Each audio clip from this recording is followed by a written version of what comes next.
300 pounds, then you have a very large round thing there that, never mind. This, you can still see the bone, except for this funny little collar thing that you got on. This all sets in there at a 45-degree angle. This is in front, this is high put. See what I mean, how that sits back in there like that? Then, which causes the neck to do just the opposite. The neck comes forward. You see this in figure drawing all the time. However, we tend to try to, I don't know why I'm looking at Allison, we tend to try to draw it straight up and down like a stovepipe once in a while, and that's not what a neck does. It always, well, mine does. It always comes forward. Low, high, high, low. Low, high, high in back, low in front. Loaf of bread. Rest your case. Hold it. Whoa.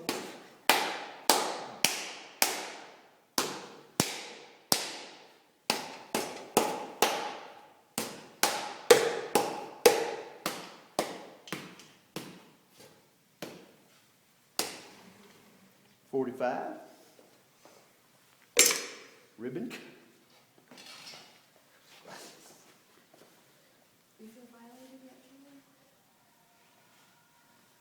Everybody does in this class. What? No one's safe. There is no safe. There isn't.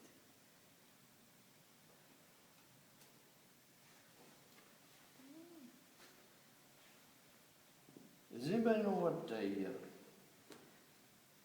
clavicle looks like? It's I don't. curvy bone. It is. We're really hard to make. That sucker bends. There is no straight place on the clavicle. It comes up and back, and then back up and forward. Did you get all of that? That's just from the front view. From the top view, it does the same thing. It's like a freaking snake. It's crazy.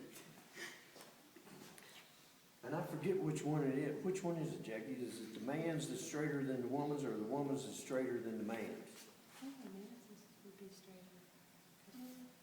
There ain't no seems like. Let's compare. Mine's pretty common. I think the woman's is straighter. Guys would be straighter. Be my vote. Because girls are. I can't remember. I'm just more confident. That's one of the things that happens to you over the years, is you forget which one it is. I'm gonna have to go. I'm gonna take a few liberties, and I'm gonna leave a forward, like the pit of the neck is here, and I'm gonna come forward. You see that highlight right there on the Buddha person here? But I didn't say Buddha, I said Buddha. All right. And the reason for that is, we don't want this head to fall over on her face. This is just a balance thing to try to, and maybe I still have that too far forward. I could push this whole thing back and it not fall over, which I think we're going to do. Let's do it. If we hit the pipe, I'm going to be, nah, I ain't going to be upset. So I'm going to push this back. That way I can push this back.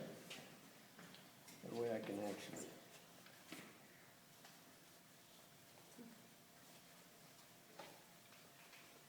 pull this back into the place where it's supposed to be.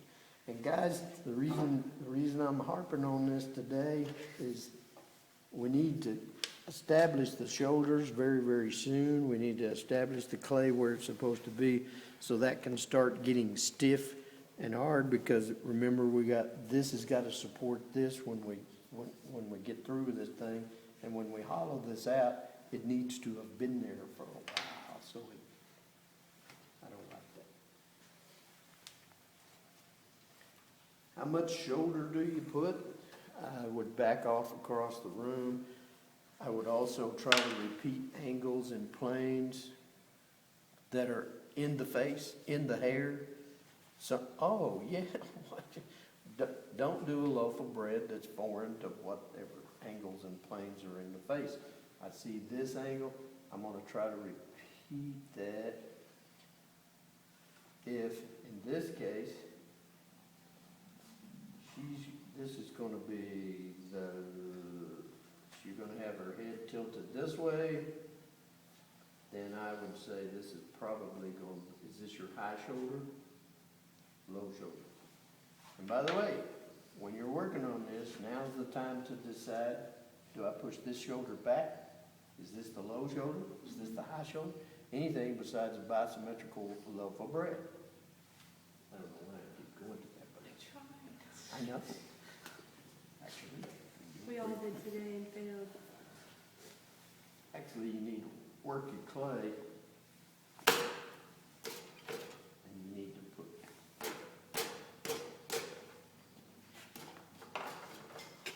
It hurts, doesn't it? Should have seen it when you took the bill and straightened it Where the top of the shoulder is right here behind the ear, guys. It ain't up here. You see that? I don't know, I've never seen the back of my neck. Trapezius?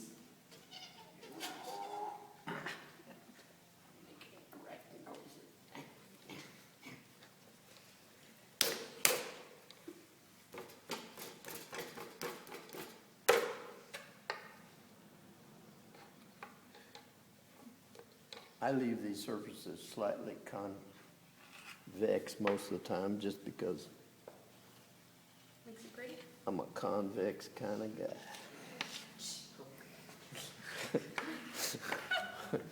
I could say, never mind. Is that beginning to make a little more sense? Your sternocleidomastoid, everybody knew I was going to say that, attaches, by the way, right there behind the jaw to the sternocleidomastoid process. That's it. Anything else also missed. And you know how to say that. Okay. And this continues down convexly to the pit of the neck, doesn't it? Oh, yes, it does. Oh. High five. Okay. Then we have trapezius to the base. She's got a little one, but she's a girl. Whatever. Okay. I was rather thinking that was a good thing. Gear. Can you say gear? Anyway. We're getting more form to this.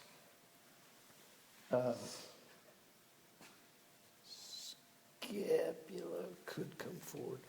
And guys, you need to think about design. I mean, I'm just laying in a generic shoulder type deal here. And if this were mine, I would probably take this one on down. And I would probably raise this one up and actually make it look different than a loaf of bread. Actually. But I would also consider whether I wanted one a little further forward than the other. And with females, meaning you're the lucky one, well, some guys have got more hair than you do, but if your hair was down and you're going to have hair forward, okay, here's the model, turn around here. If this hair is coming forward and the movement, the total movement here is a big S. I didn't mean a big S. I would probably turn your head, getting hoarse, turn your head this way slightly. Oh yeah.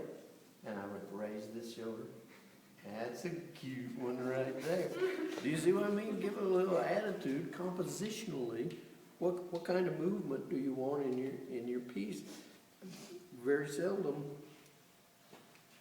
do I want it absolutely bisymmetrical, straight with the world, like you're a soldier standing at attention. That would be, yeah. Are you through here? No. Can we receive the neck back in there like it's supposed to be? By the way, this is where we put some baby fat in there. It's close. However, we're gonna put this baby fat in there, and used to, when we cast these things, I'm still looking for a profile, but I'm gonna try to make this appear as if the neck is sitting back in there like this at an angle. And I realize this is a little further forward than a normal attitude, but we also don't want this thing falling over on its face. Years ago, we used to cast these with plaster. We always had to, the girls always want to put their chin really delicate and hanging downy and so on and so forth, which is an undercut, which then when you pull the plaster off, you just jerk your face right off. Never mind. We don't want to do that. And I got in that, that's cool. I got in that habit of pushing this back and letting everything slightly angle down from making molds. You don't have to do that, but For stability. yes, strength, stability. Guys, when we hollow this out, this is all going to stay reasonably, 3/4 of an inch. And this stuff up here, we're going to cut off, we're going to hollow it out to at least a 1/2 inch, and gradually it gets a little smaller as it goes up, just simply because it doesn't have to support weight up here like the other. Make sense? What kind of hair do you want to have? Oh. Damn. Your ears are too high, sweetie. This is almost, what was his name on Star Trek? This is really, yeah, we're gonna pull them down, put them in the right place, but, okay, I need you guys to work on shoulders. I need to get them at least and this is not finished, by the way, but this is how you, what you think about. This is yours, I know. Okay. Please, we can't, in other words, you got to do this before you can get that muscle in there called. Yeah, you can't put that kind of form in there until you put your shoulders in the right place. Some of us have loaves of bread, some of us have mountains, some of us don't have anything. I don't know what that is. Oh, okay. Let's get it. Yeah, I really need your Get help it. on this. I know.